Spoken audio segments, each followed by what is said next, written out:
कई बार लोगों के मन में प्रश्न आता है या तर्क भी करते हैं कि भगवान का कोई आकार नहीं होता, भगवान निराकार है, उसका कोई रूप नहीं है, उसका कोई शेप नहीं है, नाम नहीं है। हाँ, हमारी शास्त्रीय परंपरा ये मानती है कि भगवान एक तत्व है, भगवान एक शक्ति है। लेकिन एक बात बहुत सीधी सी है कि अगर मन होगा तो मन आकार पैदा करेगा ही करेगा। कहते ना, मन को लगाओ, तो मन को कहाँ लगाएं? कोई कहे कि निर्गुण निराकार का ध्यान करो, तो जो कर पाते हैं वो धन्य हैं, प्रणाम के योग्य हैं। पर साधारण जगत की बात करें तो मन अपने आप जहाँ आकार होता है, जहाँ रूप होता है, उसमें जाकर के जल्दी लग जाता है।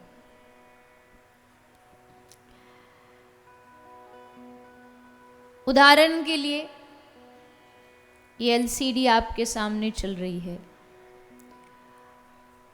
इसमें जो पिक्चर आ रही है, जो चित्र आ रहा है, इसको बंद कर दिया जाए और कहा जाए 3 घंटे बस इसको देखो,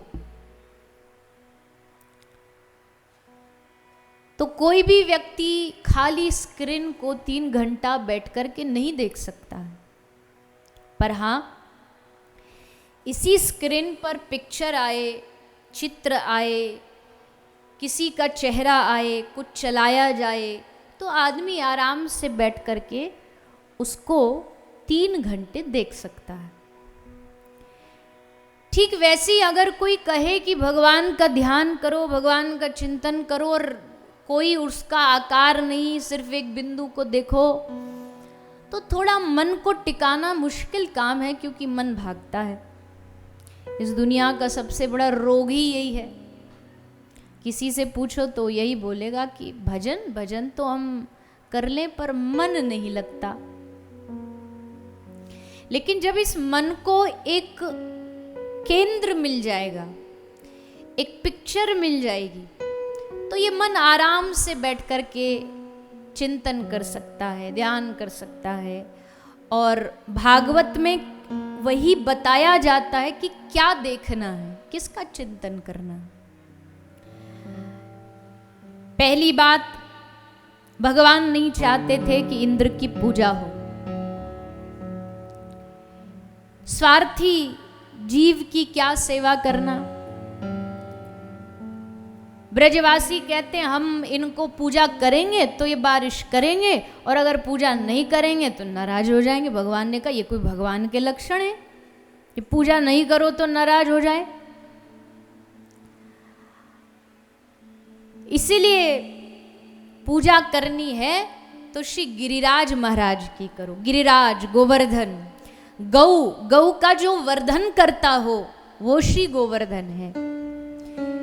गोवर्धन की तलहटी में आज भी छोटी छोटी गैया हमेशा चारा चरती रहती हैं, खाती रहती है। ब्रज में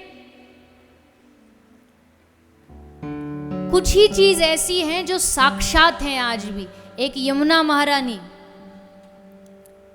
वो साक्षात है श्री कृष्ण के समय की, और एक गिरिराज जी, वो भी साक्षात है श्री गिरिराज महाराज, भगवान का ही स्वरूप है। तो श्री गिरिराज जी का भगवान ने सोचा कि किसी भी तरीके से इन ब्रजवासियों को थोड़ा बहुत भक्ति से तो जोड़ो, पूजा से तो जोड़ो। तो हमारी पूजा करने को बोल दिया अगर इनको कि हम भगवान हमारी पूजा करो, तो पूजा छोड़ो, 100 गाली और सुना देंगे। तुम्हारी पूजा करेंगे हम, तुम काहे के भगवान। तो भगवान ने सोचे चलो हमारी नहीं है, पर हमारे जो दूसरे साक्षात रूप है गिरिराज जी, उनकी पूजा भी कर लेंगे तो भी हमारी पूजा हो जाएगी। तो इसलिए भगवान ने सब ब्रजवासियों को गिरिराज जी की पूजा में लगा दिया। सब आए, 1 दिन बीता, 2 दिन बीते, श्री कृष्ण खड़े हैं एक उंगली लगा करके। अब देखो यहाँ सारा विज्ञान फेल हो गया।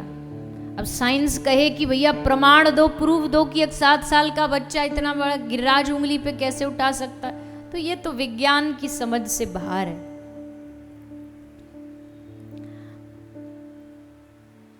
हमारे स्कूल में ना, जब हम स्कूल में पढ़ते थे, मतलब अभी कोई बहुत पुरानी बात नहीं हो गई, जमाने बदले नहीं, पर उसमें एक हमारे एक टीचर थे, एक मास्टर जी थे, इंग्लिश के टीचर थे। अब नाम वाम तो नहीं लेना, क्या पता सुन ही रहे हो। तो वो थोड़ा सा भगवान को नहीं मानने वाले थे। चलो नहीं मानने वाले वो तो हो जाता कभी कभी, पर उनको ये भी पता था कि हम कथा करते हैं। तो जब कोई महीने में 2-3 दिन मौका मिलता था स्कूल जाने का, तो जब 2-3 दिन स्कूल जाते थे तो हम, पता तो है नहीं, पर जो साथी और सब थे क्लास वाले, वो बताते थे कि जब मैं जाऊं क्लास में तभी उनकी पढ़ाई में कहीं ना कहीं से भगवान का टॉपिक को जरूर घुसाते थे, भगवान के अगेंस्ट। कि थोड़ा एक रहता है सबको कि हम जो मानते वो ही माने, ये तो क्या पता है इनको, भगवान भगवान ऐसे थोड़ी हो। तो वो एक बार ऐसे ही बताते बताते गिरिराज जी का टॉपिक ले आए। तो बोले, कोई कहता शास्त्र कहते वो गिरिराज जी उठाए कन्हैया ने। सोचो इतना बड़ा गिरिराज, इतना बड़ा पहाड़, एक पत्थर भी अगर तुम एक जगह से उठाते हो तो वहां गड्ढा होता है, तो गिरिराज जी जब उठाए होंगे तो वहां तो कितना गड्ढा होगा, तो वहां कैसे खड़े हो गए लोग। तो ये बात वो कभी कभी छेड़ देते थे। अब बताओ, अब कोई बुद्धि लगा के तर्क दे करके कहे कि अरे छोटा सा बच्चा इतना बड़ा गिरिराज कैसे उठा लिया, गिरिराज उठाया तो वहां गड्ढा होगा, ये होगा वो, ये सब बुद्धि के परे बातें। भगवान तर्क पर सिद्ध नहीं होते, भगवान अनुभव पर सिद्ध होते हैं। भगवान तर्क का, आर्ग्यूमेंट का विषय नहीं है, कृष्ण दिल का विषय है, हृदय का विषय है, प्रेम का विषय है। विज्ञान तो भगवान के सामने नतमस्तक होकर के हाथ झुका करके स्तुतियां गाता है। जगत बनाने वाले ब्रह्मा जी फेल हो जाते हैं भगवान के सामने, तो फिर आजकल के वैज्ञानिक तो क्या ही टिक पाएंगे भगवान के सामने। और भगवान की लीला ऐसी कि विज्ञान भी खोजता रह जाए। एक जयपुर में एक मंदिर है गोपीनाथ जी का, तो ऐसा भाव है उस मंदिर का भी और हर मंदिर का। हम मानते कि हमारे जब ठाकुर जी की प्राण प्रतिष्ठा हो जाती है तो प्राण प्रतिष्ठा के बाद ठाकुर जी में प्राण आ जाते हैं, वो मूर्ति नहीं बचती। तो ये अंग्रेज़ों की समय की बात है कि अंग्रेज़ों का ऑफिसर था, विदेश से आया था फॉरेन से, तो वहाँ एक घड़ी मिलती थी। और वो घड़ी कैसे है, वो घड़ी ये जो पल्स होती है ना हमारी यहाँ वाली, इससे चलती है। मतलब उसमें बैटरी नहीं होती, सेल नहीं होती, पल्स से टच करोगे तो ही चलेगी।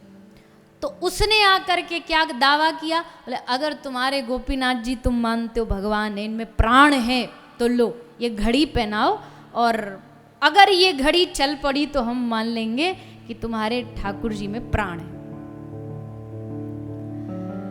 और उस घड़ी को लाके उसने गोपीनाथ जी को पहनाया, और जैसे उसने घड़ी पहनाई गोपीनाथ जी के हाथ में जाते ही वो घड़ी चलने लगी। और चलने नहीं लगी, आज भी एक काम करना, घर जाके भले गूगल पर ये नाम से जयपुर में मंदिर सर्च कर लें, दुनिया का अकेला ठाकुर है जो आज भी घड़ी पहनता है, आज भी उनके हाथ में घड़ी है और वो घड़ी उसी से चलती है। अब आप सोचो, इससे बड़ा चमत्कार कोई हो सकता है? भगत के वश में है भगवान।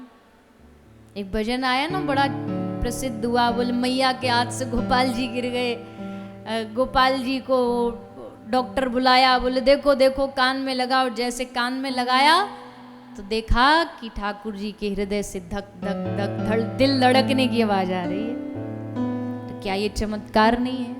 क्या मानेगा विज्ञान की मूर्ति से दिल धड़कने की आवाज, मूर्ति से बोलने की आवाज आ रही है, ये कैसे विज्ञान माने? ये तो पत्थर है। पर भाई प्रेम की परिपाटी पर कुछ भी हो सकता है।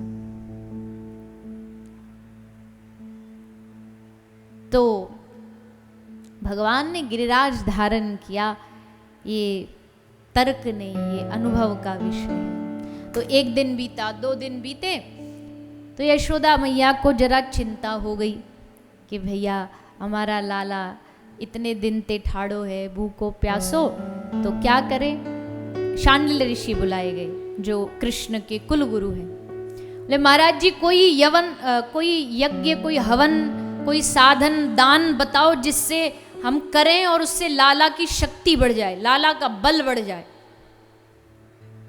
शांडिल्य ऋषि ने कहा कि तुम्हारे लाला का बल अगर बढ़ाना, शक्ति बढ़ानी है ना, तो ना हवन करना, न यज्ञ करना, एक काम करो, इसकी शक्ति को बुला दो।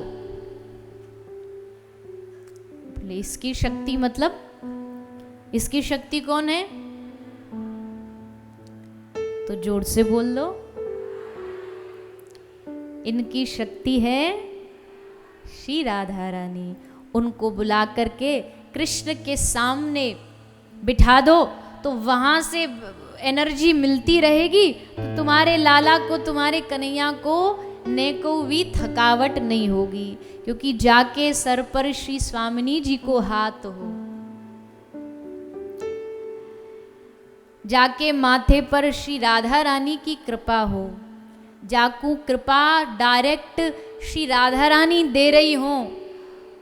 और कृष्ण के पास भी जब शक्ति खत्म हो जाती है ना, तो उसको रीफिल करने के लिए उनको भी स्वामिनी जी के चरणों में बैठना पड़ता है।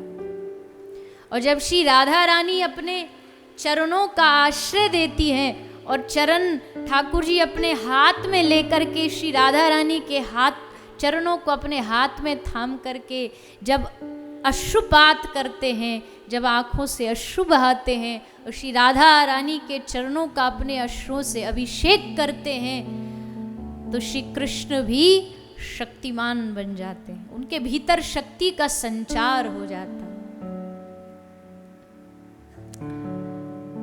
सारी दुनिया कृष्ण के लिए रोती है, पर हमारे श्री कृष्ण श्री राधा रानी की एक क्षण मात्र के लिए भी उनकी झलक पाने के लिए वृंदावन में इसलिए घूमते हैं कन्हैया। वृंदावन की कुंजों में बांसुरी फेंट में दबा करके सबरे वृंदावन में मटकते मटकते क्यों घूमते हैं? एक जगह सिंहासन पर क्यों नहीं बैठते? बोले पतो नहीं, भटकते भटकते घूमते घूमते कब कौन सी कुंज में हमारी स्वामिनी जी मिल जाए, का भरोसो। ठाकुर जी के एक कुंज नहीं है, बहुत कुंज है, कभी और अलग अलग कुंजों के नाम हैं। जब जहाँ जिस कुंज में आज मिलना होता, उसमें पहले से ठाकुर जी गोपियों को, श्री जी को निश्चित कर देते कि आज हम फलाने कुंज में मिलेंगे। कुंज होता है, फिर निकुंज होता है, फिर निभृत निकुंज होता है। ये सब भगवान की कुंजों की श्रेणियां हैं और ये सब वृंदावन में है। आज भी है कुंज वृंदावन में, आज भी निकुंज है वृंदावन में। तो उस निकुंज में ठाकुर जी जो लीला करते, पर हाँ वो लीला ना सबको दिखती है और ना सबको दिख भी जाए तो ना पचती है।